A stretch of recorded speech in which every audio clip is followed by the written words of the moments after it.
alijipambanua. Mheshimiwa Msuya alikuwa mtu aliyejaliwa akili nzuri, big brain, very bright fellow, big brain.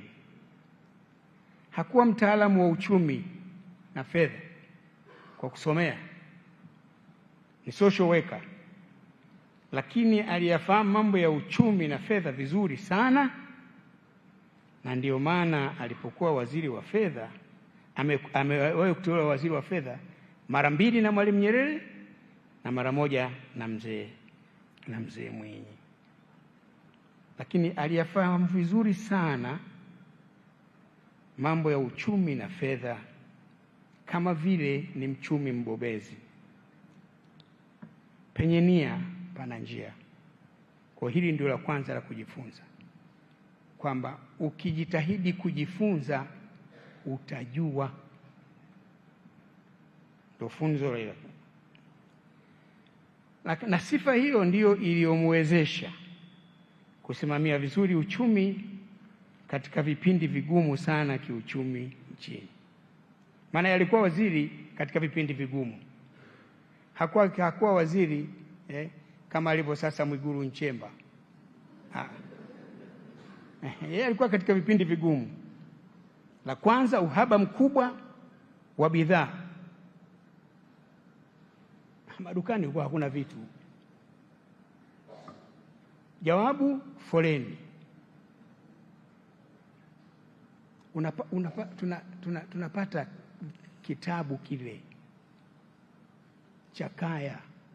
Kila mtu umepewa kitabu chako, unakwenda kwenye duka la kaya, umegawiwa mchele kilo ngapi, sukari. Huko ndiko tulikotoka. Lakini kuwa na uhaba mkubwa sana wa fedha za kigeni.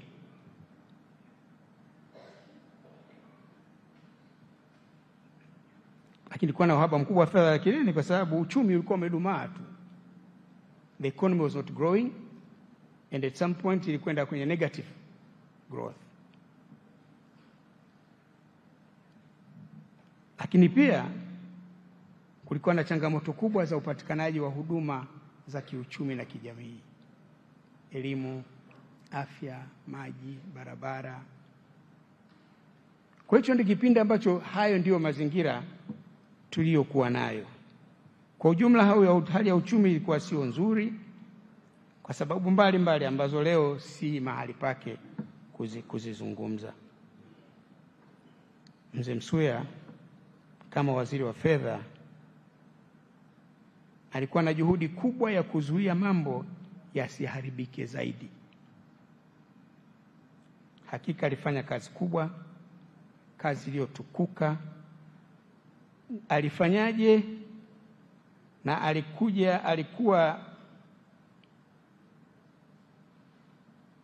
alifanyaje? Alikuwa anayajua yeye zaidi, na nimeambiwa kitabu chake kinaandikwa. Basi pengine kwenye hicho kitabu tutanufaika sana on how to handle an economy, how to manage an economy in crisis. Yeye alikuwa na economy in crisis. Kwa jumla alikuwa mtu mwenye akili nzuri, maarifa mengi. Ndio maana nikasema very bright and big brain. Mzee Msuya alikuwa mtu mvumilivu na mstahamilivu.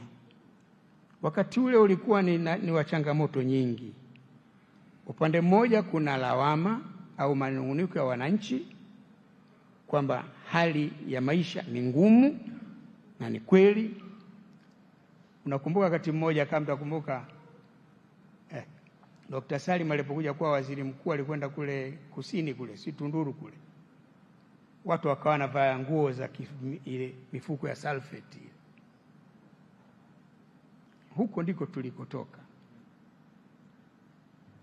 Kwa hiyo upande mmoja ni matatizo makubwa, lakini pia upande mwingine sasa, upande wa pili, mkishakuwa na matatizo ni lazima mtafute misaada. Lakini wakati ukizungumza na yeyote anasema kwanza mkubaliane na IMF na World Bank.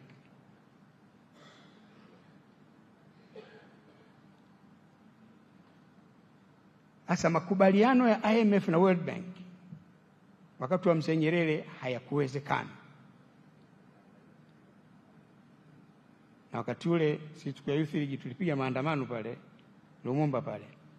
Hatugeuki nyuma, tukawajiwe.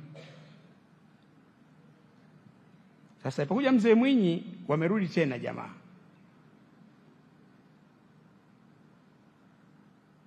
Sasa wakati ule ndio vitu vingine mfahamu. Wakati ule wa chama kushika hatamu, chama ndio kilikuwa na dhamana ya kutengeneza sera. Serikali kazi yake ni kutekeleza. Na hata kama serikali mtakuwa mmebuni sera, ni lazima muipeleke kwenye chama. Kikishapata baraka, ndio sasa inakuwa ni sera ya kuweza kutumika rasmi. Kwa sababu serikali wakati ule ya awamu ya pili ilipokuwa inazungumza na IMF, inawasiliana na IMF, jambo lile likaletwa kwenye halmashauri kuu ya taifa. Mimi na bahati nzuri nikawa mjumbe wa NEC kutoka 82 na Mzee Msuya alikuwa mjumbe wa NEC wakati ule. Lakini majadiliano yalikuwa magumu sana. Na ugumu wake ni mmoja, kwamba IMF wanapendekeza tufanye mageuzi ya kiuchumi. Lakini mageuzi yale ya kiuchumi yakifanyika yanaathiri misingi ya ujamaa na kujitegemea. Na ujamaa ni sera ya chama. Sasa mnafanyaje? Kwa majadiliano pale kwenye chama yakawa magumu, maneno makali, na wanamlenga Mzee Msuya. Nakumbuka simtaji jina, mzee mmoja akasema, wewe bwana IMF.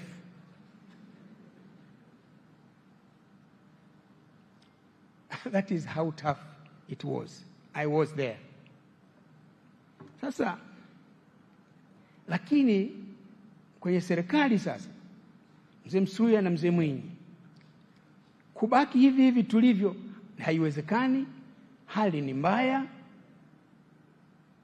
Lakini pia kukubali yale masharti yale, mna tatizo ya namna ya kukiridhisha chama kikubali kulegeza baadhi ya misingi yake iliyotamkwa kwenye azimio la Arusha.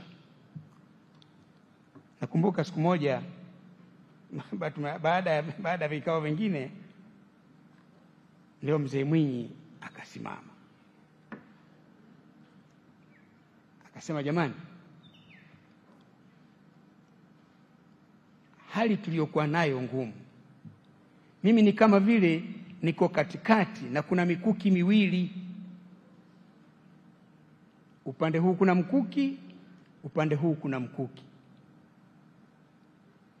Mbele hakuendeki, nyuma huwezi kurudi. Ninachoomba wenzangu, mturuhusu, mtupe nafasi, tuzungumze nao hawa jamaa zetu. Na wakati ule tunajadiliana haya, mwenyekiti wa chama ni Mwalimu Nyerere. Sasa Mwalimu Nyerere aliondoka 85, lakini aliacha mwenyekiti wa CCM mwaka 90. Kwa kipindi chote kile cha miaka mitano ya kwanza ya Mzee Mwinyi, mwenyekiti ni Julius Nyerere. Hatimaye Mzee Nyerere akasema tuendelee. Kwa hapo ndipo tulipofunguka. Na hapo ndio kuanza kwa mageuzi ya kiuchumi. Lakini ukizungumza kwa lugha ya Kihindi ni guru wa mageuzi ya kiuchumi jamani, ni Mzee Cleopa David Msuya.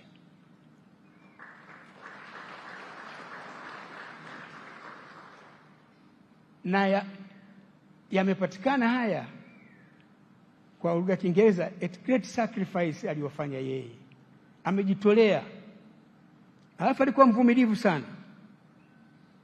Maneno makali pale, lakini bado akisimama, hamkasiriki mtu, anaendelea kujenga hoja. Hali yetu ndiyo hii. Toeni majawabu ya kutoka hapa. tunawasikiliza. Sisi ndio tuko kwenye serikali, lazima tutoke hapa. Sasa wenzetu mnaona kwamba haya hayatufai, linalotufaa lipi? Na mnaona huko madukani hatuna kitu, bidhaa hazipo. Ndipo pale Mzee Mwinyi alipoanza ruhusa hii. Dar es Salaam palikuwa na matatizo ya mabasi yale, anasema jamani, aliyekuwa na lori afunge viti tu, ruhusa. Ndio tukawa na chai maharage. Maana mabasi ya UDA yapatikana. Mwenye pesa zake anayeweza kuleta bidhaa kutoka nje alete. Hatutamuuliza hela kapata wapi, kapata vipi, bora tu bidhaa zimekuja. Ndipo pale ndio ikaanza kufunguka. Kwa hiyo nilikuwa nataka haya niyaseme ili myajue. Sasa kama nimechukua muda wako wewe mrefu, lakini ningechukua muda wako wewe, haya nisingeyasema.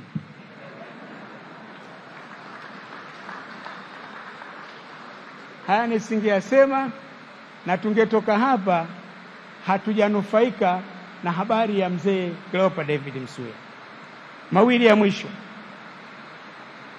Mzee Msuya alikuwa mwalimu wangu. Mzee Mwinyi alivunja serikali mara mbili, mwaka 90 na mwaka 94.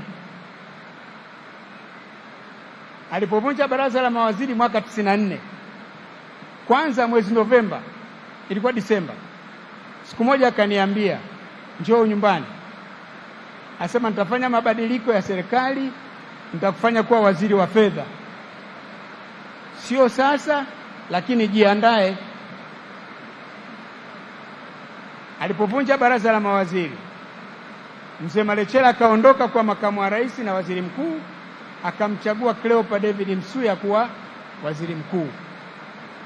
Baada ya kumwapisha, mimi ndiye nikawa mtu wa pili kuapishwa, na nimeapishwa kwa maelekezo kwamba sasa nenda Paris kazungumze na wafadhili.